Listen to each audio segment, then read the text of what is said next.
Hi there, welcome. This is Cambridge House Live. My name is Jonathan Ruff. I'm joined now by David Morgan. He's from the Morgan Report, and you can see him online at silver-investor.com. David, thanks so much for joining us. My pleasure, Jonathan. So I want to take a look at what's going on in the global economy. People think we're cratering with what happened last week and that it's only going to get worse. Give me a macro look at what's going on. Well, I think the big thing to emphasize is that what happened in the financial crisis of 2008 has not been resolved. If it had been resolved, then the discussion we're going to have wouldn't be taking place. Unfortunately, the too big to fail attitude has only made the situation worse. And because of that, the potential is out there that we could see another problem similar to the 2008 crisis. I'm not forecasting that we will, but there's nothing, again, that's been resolved to prevent that from happening again. Okay, so I want to get to the United States eventually, but let's start with what's happening in Europe, because that seems to be what everybody's talking about, right? Everybody is, really nervous about what's going on there, and the dominoes, could start falling, really quickly now. What's going to happen? Is Greece leaving, or are they staying in? They're going to figure something out? What's going to happen? Well, no one knows for certain. To me, I would guess that Greece is going to leave or be forced out. Same thing might happen with Spain, could happen with Italy. We don't know for certain. But basically, to have that union of all those countries with such different capital structures, spending rates, and promises to their populace, to combine them together and think it'd work is ludicrous. Obviously, we're finding it out now. How it's all going to unravel, we really don't know. Printing your way out of it is not going to work, so I'm not real bullish on the overall situation, although I think it probably could be stalled further than others in my group. In other words, others in my peer group might say it's imminent. I'm going to hold my water, so to speak, and wait and see. Could happen this year, but it could be prolonged longer than most of us would like to see it prolonged. Right, and in terms of prolonging it, I would think that is just going to make the pain even worse when it finally hits. Right, you can't live a lie forever, so once the truth comes out and you can't print your way out of this, then something's got to give. And what will give, who knows? One scenario would be going into the drachma, for example, and then you'll get back to a different parity with the euro, and of course the net worth of the individual Greek citizen will go down, not up. And there'll be lots of prices to pay in all levels.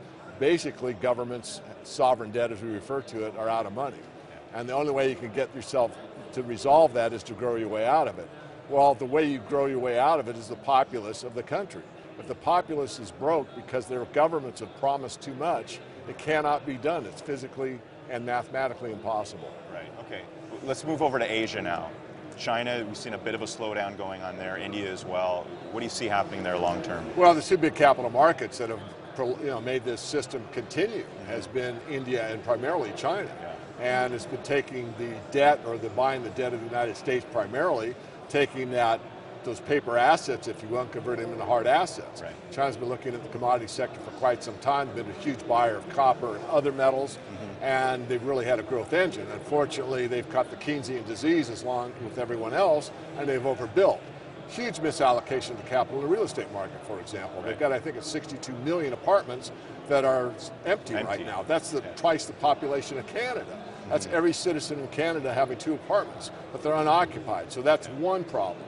There's several along those lines. Regardless, Chinese look at things differently than anybody in North America.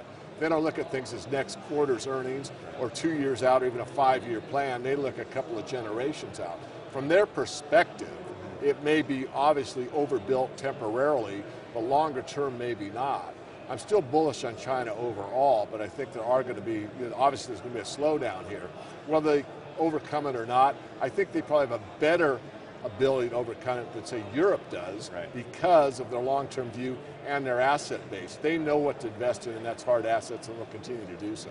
Now, some people think that China has a lot more debt than we know about, debt that's off the books. What's your take on that? I don't care what the amount, well, I care about debt, I talk about it all the time. Sure. What I want to emphasize is that debt schmet for China, because they've taken that debt, used it as a quote-unquote asset, and bought real assets. Right. So if you've got a piece of paper and you don't think it's going to have purchasing power in the future or less purchasing power in the future, what do? You buy something you need. Sure. And that's what I talked about in 2000 at the bottom. I said we're going macro picture-wise from things that we want to things that we need. It's the commodity super cycle. It's beginning now. So I didn't call it to the day, but I called it to the year. Right. And that's what China understands, and that's what they'll continue to do. So they're looking for assets all over the world. They're in probably Africa bigger than any other nation state. And they're not slowing down. Temporarily, yes, perhaps, but longer term view, no. They know they need to build, and they're going to continue to build. Are they building everything correctly? No. There's misallocations, as I said, but again, long term, looking at a couple generations, I think China will become the superpower going out 10 or 20 years from now. Right. Now, what about moving over to South America? Brazil, what's happening in Latin America? I mean, this place is exploding in terms of growth numbers and everything else. Do you see that continuing to happen no matter what happens in the rest of the world? Well, I think Brazil and the BRIC countries, Brazil, India, China, don't get the credit they deserve. I think that they're going to continue, but again, under this debt financing that all countries are involved with, it makes it more and more difficult the deeper the debt situation. But I think Brazil is doing well. I think they'll continue to do well. They have a little bit of problem getting their land mass and shipping and that kind of thing. Sure. Are some challenges, but they're well aware of them. I think they're working through them. I'm pretty bullish on South America, not as much as I am on China, right. But I think a lot of these nation states are looking at the overall problem. They understand it. They're not exactly sure how to get out of it, but they're moving away from the dollar. They're trading vis-a-vis each other's currency. For example, Russia to China, Japan to China, and that type of thing, and circumventing the US dollar altogether. That's taking place in the South American countries and will continue as well. Right, okay. If you're an investor, how nervous are you about the United States? The United States, I think from a long-term perspective, I'm still bullish on the U.S., but from a mid-term to intermediate-term perspective, quite concerned. So define that for me then. All right, well, looking like China. 2 generations out, America could be looking very, very good. Sure. But we might lose a whole generation. Yeah. So that's what I mean. I'm looking at the next 20 years, not so good, in my view. 40 years from now, maybe bright. I don't know. Right. What I do know is that we've caused a lot of these problems. We have had the printing press ability to push off on all of the countries our inflation and said you have to accept these in payment. Countries are waking up and they're circumventing the dollar, as I said a moment ago. And because of that fact, you're going to see the United States start to contract more and more and more. We're already witnessing that. Right. And have for several years. So does it matter, Romney or Obama? Are we going to get the same fiscal picture no matter who's in? Well, I've been asked that before, and I'll give the same answer. Yeah. Romney or Obama is like changing the captain on the Titanic. It doesn't matter who's at the helm, the ship's going down. That's how I see it. Right, right. And now, is one going to speed it up as opposed to one that might slow down the process? No, it's like spinning the wheel fast to the right or the left. I don't think it matters much. It could make a slight difference. Okay, okay. We could talk about U.S. politics, for the rest of the day, but let's get to what's going on here. The junior market, what's going on with these mining companies? Well, the junior exploration market's really got it tough, and I think they'll have it tough from here on out because a lot of them still need to finance. And even though there's a lot of money sloshing around in the banks, it's really hard to get that money freed up into any viable situation, be it a mining company or a new idea or a startup or whatever. Right. So I think they've got it pretty tough, which is an advantage for the mid-tier companies that have cash because they can buy up real assets at a discount. So that's the situation I see most exploration companies on the junior side. Not that there won't be some good ones, and there are some good ones, but it's that part of the cycle is over where it's easy money in the junior explorers. That was done between 2000 and 2005. Right. The paradigm from that time, 2005 or 6, until now, it's mid-tier growth companies that are producing and have positive cash flows and are building their capital base and making money. And those are the companies to be invested in it for the most part right now. So taking a look at some of these companies over the next, say 2-3 quarters, are we going to say, I'm going to guess that we're going to see quite a few of these companies drop off the map. The ones that are left, I'm going to assume, are ones that you should really take a serious hard look at. Yeah, it's a 2-tier market the way I see it. One is, as you said, the smaller companies that need to finance maybe will drop off or be bought if they're really good. Right. And the ones that are making money will actually do quite well. And the reason being is that most of your bank analysts will look at these companies and they'll do their analysis based on $17 silver and say $1,200 gold. Sure. Well, as bad as this market's been, we're still at $1,600 gold and almost $30 silver. Yeah. So once the real numbers come in, then the earnings are going to be surprises to the upside. They're not going to surprise me because I know what the values of these companies truly are. That's what I do in the Morgan report.